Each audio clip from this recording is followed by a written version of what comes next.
Hi guys, welcome to my YouTube channel. It's me Andrea Labisig, and for today's video is magluluto tayo ng ginataang puso ng saging with pritong tilapia para may kapares naman yung gulay natin. Napagluto ako ng ganitong gulay kasi ni-request ko to sa amo ko. Sabi ko, ate, gusto niyo ba kumakain ba kayo ng puso ng saging?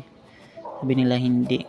Tapos nung nag-market sila nung Saturday, may binili sila. Sabi ko, ba't bumili kayo? Hindi naman kayo pala kumakain nito. Gusto mo nagpapabili kayo, gusto mo magluto. Kaya, ayan. Ngayon ko, nung Saturday pa yan binili. Ngayon ko lang siya niluto. Kasi nabibisi minsan. May effort kasing gawin to kasi iwain mo pa ng maninipis tapos pipigaan mo pa. So yun na nga, ito na may planggana na ako. Tapos ito na yung hiniwa kong puso ng saging. Isang piraso lang yan na puso ng saging. Kasi mahirap pag marami kasi tatlo lang kaming kakain. Yung amo kong babae tsaka amo kong lalaki. Tsaka ako, syempre. Lagyan ko na ng asin, tapos ihalo ng ihalo. Hanggang sa lumabas yung katas niya. Yung parang iba yung lasa na Basta, gano'n na yun. Yan. Haluin lang ng haluin hanggang sa lumabas na yung tubig. Ayan. So may lumalabas na siya konti hanggang sa parami na yan ang parami.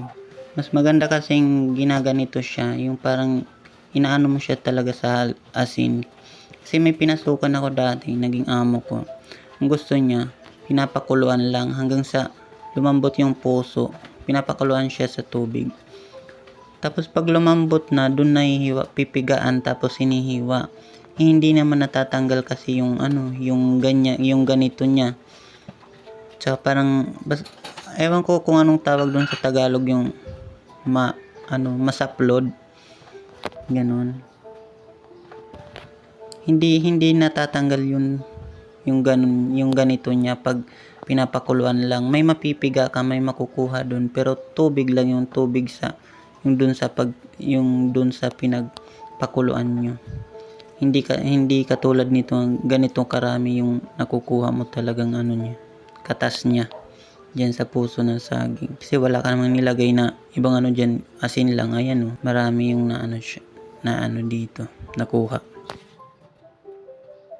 Tapos ayun na nga, maghihiwa na ako ng bawang tsaka sibuyas.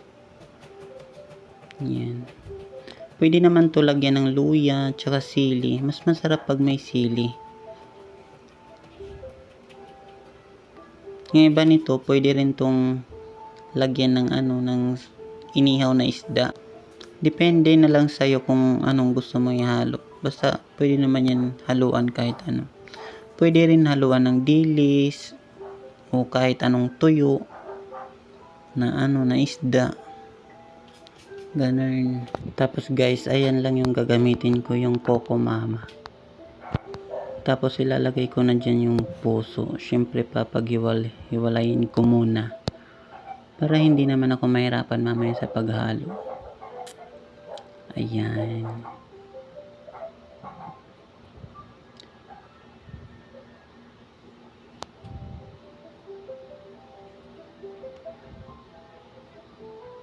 Siyempre, tumikim muna ako ng konti. Baka kasi maalat. So, hindi naman maalat. So, ayan. Isasalang ko na siya sa stove. Pero, lalagyan ko muna siya ng isang cup ng water hanggang sa lumambot siya. Papalambutin muna natin siya kasi matigas yan bago ilagay yung gata. Kasi yung gata namin konti lang. So, ayan. Ilalagay ko na siya sa air fryer para magprito na siya yung isda namin na tilapia.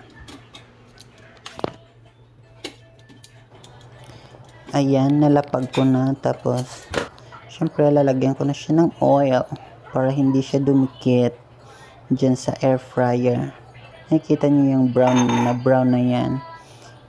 Yan yung mga dikit-dikit kanina, pinaglutuan kanina yan ng hotdog and luncheon meat. May mga tira-tira.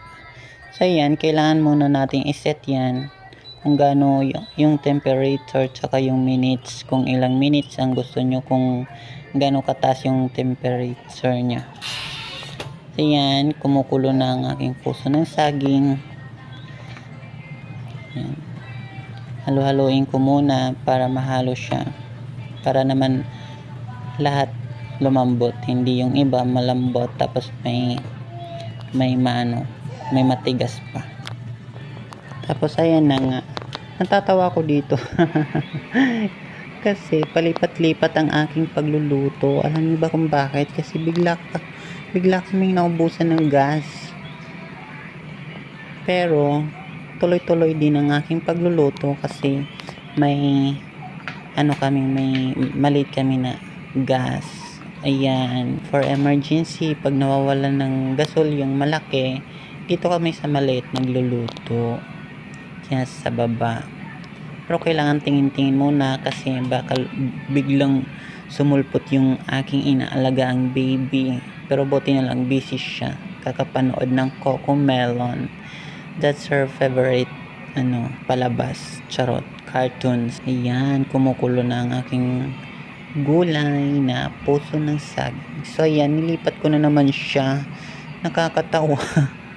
Nilipat ko na naman siya, pero okay na yan, luto na siya. Tapos yung aking tilapia, hindi ko na siya nakuna ng video kasi dumating ng aking amo. Ayan na lang siya. Pinagpicturan ko na lang yung tilapia. Ayun lang. Bye-bye!